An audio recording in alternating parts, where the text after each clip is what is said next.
Welcome to Influential Entrepreneurs, bringing you interviews with elite business leaders and experts, sharing tips and strategies for elevating your business to the next level. Here's your host, Mike Saunders.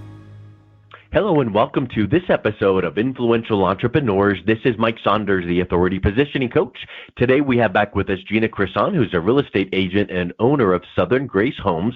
And we're talking today about learning how to make the best decision on deciding on an active adult community. Gina, welcome back to the program. Thanks so much, Mike.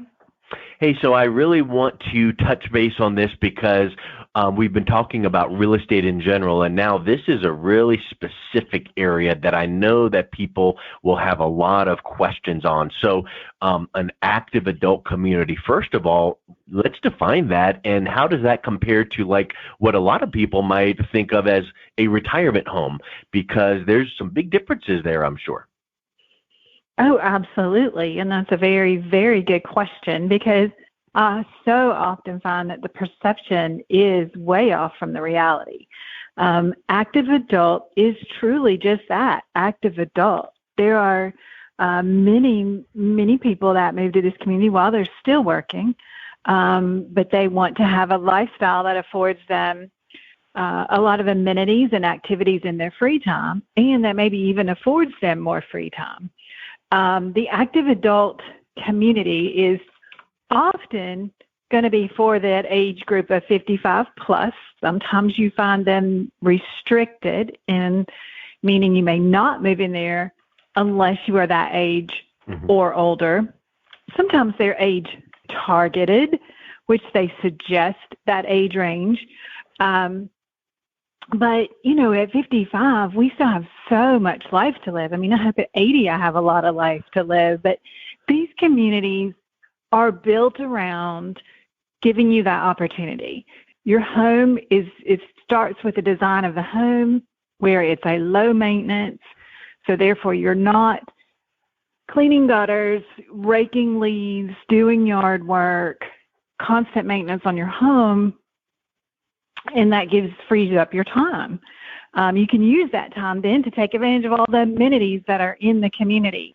They are truly built around an active lifestyle, and you'll find a range of activities. Maybe that's walking, running, whatever interests you have. Maybe it's sitting and playing cards or mahjong, or it's pickleball.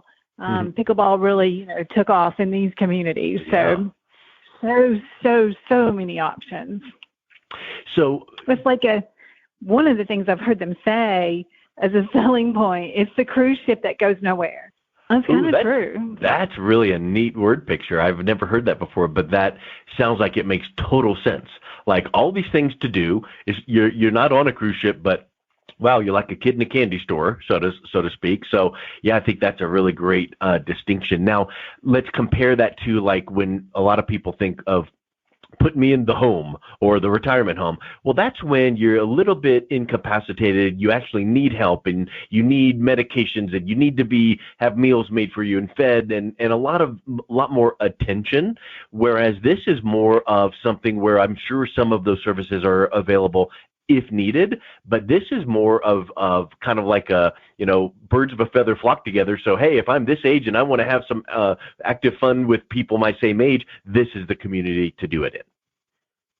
Absolutely. It's like that in between.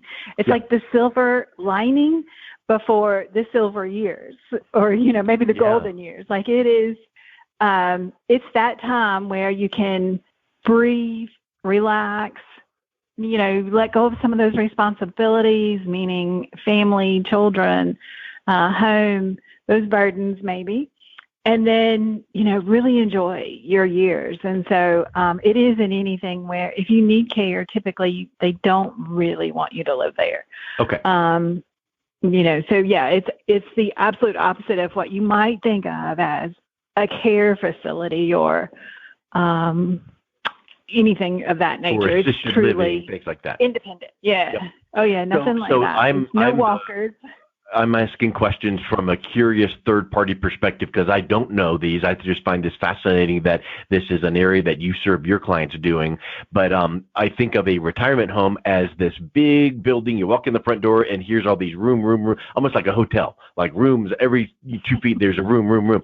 But what we're talking about here is like standalone homes. Is it like literally a community of cul-de-sacs, and here's a home you can live, or here's a home, or is it more of a communal living and then you've got your living space? What does it actually look like? No, I think it's much closer to the first example, and that is it is truly a planned community of mostly single-family homes. Okay. They're typically smaller in nature. Obviously, they usually do not have stairs. And then again, the low maintenance siding, and a smaller yard, less landscaping to take care of. Yeah. I have found, each community has its own uniqueness, and some of the communities have different size homes. So you may have, I've seen some of the Sun City communities have extremely large homes with like 5,000 square feet by the time you take the full basement into account. Yeah. And then there are opportunities of like, say, a townhome or a villa, which would be, again, a smaller square footage. Townhome is the adjoined homes. So most communities offer different size homes, but they truly are mostly what you would call single family homes. Yeah. Well, I know I'm here in the Denver, Colorado area, and there's my in-laws live down the road, and they're in a community, and it's just regular single families, but they live near a golf course. They're not on the golf course, but I say that to make this distinction. If you live near the golf course, you might have access to the golf course and the clubhouse, and you might have access to the pool and the pool house. So in these communities, would there be things like, okay, well, here's my single family home. I feel like I'm in my own home because I am, and there's just less maintenance. So that's wonderful. But I can walk down the street a little bit, and there's the pool, and I can walk down this direction a couple block or two, and here's the clubhouse for games or whatnot. Is it kind of that feel as well? Oh, absolutely. Absolutely. Yeah, I'm glad you mentioned golf. I'm surprised I haven't mentioned it yet. That's usually the centerpiece of all these communities. They begin with a golf course because obviously that's such a popular retirement activity. But then, if there's not a golf course in the center of the community, I have understood that builders typically build really close to an existing golf course so that the residents of the community can take advantage of that. Yeah. There's always pools. Depending on the size of the community, there's adequate pools. I know some of the larger communities, are going to have multiple pools. And then walking trails, exercise equipment, and almost like a community imagine, center. Really. I'm sure like a building that would be somewhat called, or like a community center, like, okay, we're going to come in here, and here's the coffee pot, and here's some games, and here's some board games and things like that where you can congregate. Oh, absolutely. Pool tables and ping pong and ceramic pottery studios, craft rooms, movie theaters, coffee shops, a little bit of everything. And, what I have, becoming familiar with these communities and this lifestyle, one thing that I admire and appreciate is it is a melting pot of experience. Yeah. So it's amazing the richness in these communities, because typically you've got people that have come from all over the United States, and they have brought their experience in their career, and it's so varied, and it turns out to be fascinating. I know I have some single-hand knowledge of one of the Sun City communities here in the Carolinas. There's a former playwright in there, executives, from all walks of life, and former, politicians, and just such rich experiences that they want to bring to the table. So it makes for a fascinating neighborhood. Well, it's and the melting pot. The melting pot is neat, but I think that when you get everyone in the neighborhood that is in the same or close age and demographic.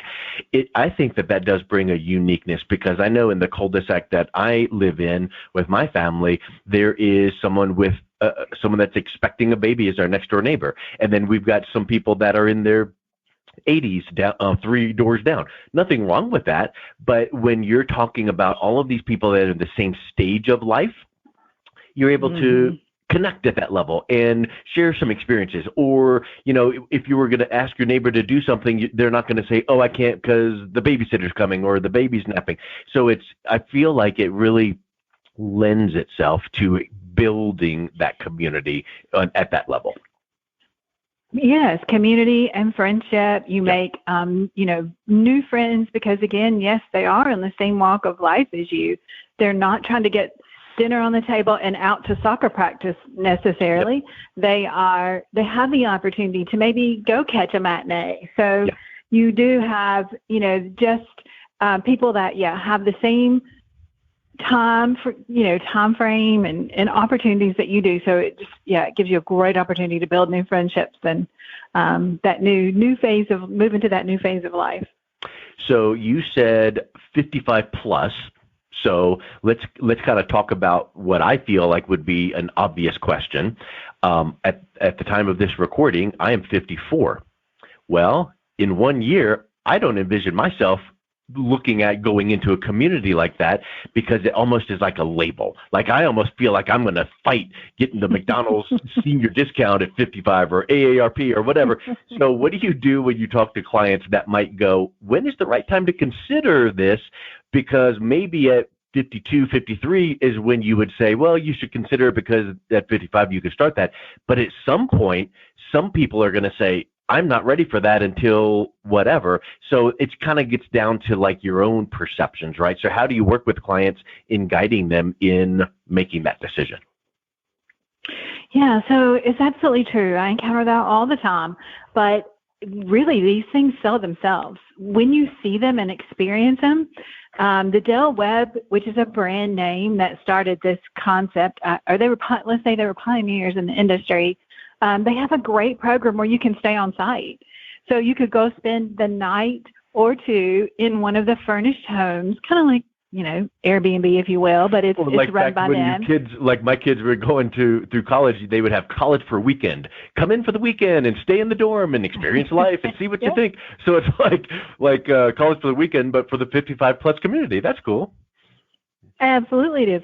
It's called Stay and Play. Yeah. And you get a golf cart and you get to take advantage of all the opportunities. You usually have a kind of a little buddy couple or whatever that, you're partnered with to help you understand what you could kind of get you plugged in. And so really that right there sells itself. And so many people, once they experience and realize that it's not quite the stereotypical, there's not there's not people in walkers shuffling around. And so experiencing it really sells it. So what time, that's such a great question too. What time is right?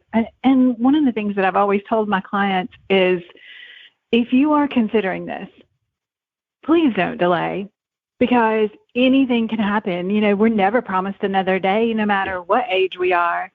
But as we enter into those silver and golden years, anything can happen. And so what a shame to not be able to experience it, to not live your dream. Do it now if you're considering it. And if you pull that trigger and you land in one of these communities and you find it's not for you, which I can say I've never encountered anybody that said that. But you could always move right back out. You can make a change. You can make another change if that's not the right change. You just hire a mover and say, pack me up and let's go get another place, if that were happening. So let's talk about that. When you try the stay and play, and let's say that you go, I'm sold, I'm in, but I live in my house.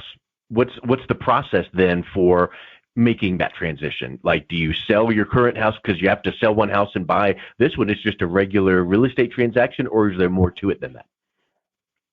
No, it's typically a regular real estate transaction, except it's a little bit, I guess I shouldn't say regular. It is a real estate transaction, except it has a lot more nuances at this point, because you have to figure out what size is right for you.